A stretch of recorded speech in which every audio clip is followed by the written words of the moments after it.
I want to answer some questions that you may have, and we'll start right over here. Yes, ma'am.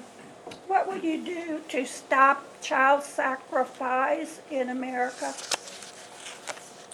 Great question, because I am the only candidate in this race who says we don't have to pass new laws to stop the slaughter of 4,000 babies a day. I hear so many people say, if I'm elected, I'll work toward a constitutional amendment. Well, that'll take years and it'll probably never happen. Or they'll say, we'll try to overturn Roe v. Wade, which, let me just say to you, overturning Roe v. Wade does nothing to stop abortion. Anybody who thinks it does doesn't understand. The nature of Roe v. Wade simply said that states can't prohibit abortion. It said it can't be a state issue. The federal government gets to permit it in all 50 states. If you have Roe v. Wade, all it does is say that states can decide whether there's abortion, and a lot of the states would decide there's going to be more abortion. So it wouldn't help. But let me suggest to you, you don't have to have a new constitutional amendment to stop abortion.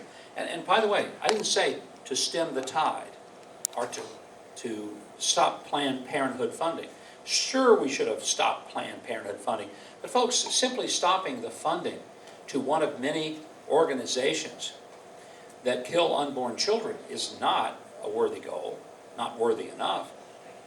We have in the law itself the power to stop it. It's in the Constitution. One is called the Fifth Amendment. What does it say? It says that you cannot deprive a person of life or liberty without due process. And then we have the 14th Amendment that says that even at the state level, everybody has equal protection under the law, and they cannot be deprived at the state level of life or liberty without due process. And what that means is simple. If the unborn child is a person, that person is protected by the 5th and 14th Amendment, and the government must and has a moral and legal obligation to protect them as persons. The question is simple.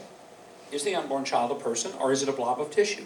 If you believe it is a blob of tissue, as apparently politicians have, then perfectly okay to take their lives.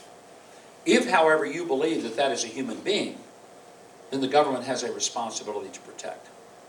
So when you say, what would I do? I would simply apply the 5th and 14th Amendment to all persons, whether they're children with Down syndrome or elderly patients in the long-term care center or unborn children, and say that everyone is entitled to due process. You can't just take someone's life because it's inconvenient.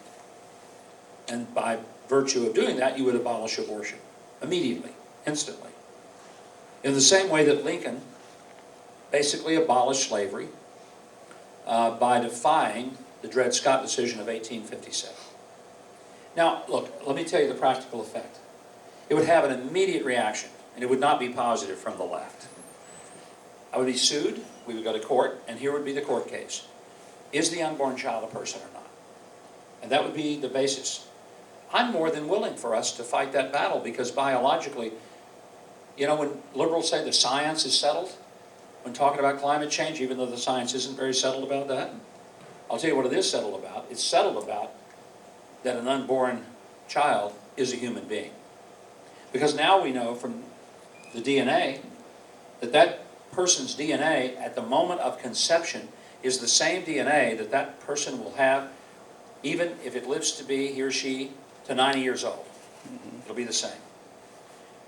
We now know, scientifically, biologically, it is not an appendage of the biological mother. It's not like her kidney or her liver or her appendix, because the DNA is different. It may even have a different blood type. Therefore, it cannot be a mere extension. When a person says a woman has a right to do with her own body, sure she does. Absolutely, I agree. Except that the baby inside of her is not her body. It's a separate body. It is a separate biological entity, and science will confirm that. So if that's the basis, let's go to court, let's settle it. In the meantime, I'll tell you what we'll be doing. We will be standing on the position of defending life and stopping abortion and forcing the left, who will have to demand the right to kill a baby, rather than what it is now and has been for the past 43 years, where we've had to stand and try to protect babies one at a time. That's exactly what I would do. And nobody else, and I don't mean to be one of these nobody else but me, but in this case it's true. Nobody else but me has taken this stand and absolutely is committed to do that. Because I just believe that it's hard for us to say, God bless America, when we act so savagely toward the unborn. I think it's hard for us to invoke His blessing when we are not civilized enough to protect the most innocent among us, our children. That's what I do. Yes, sir.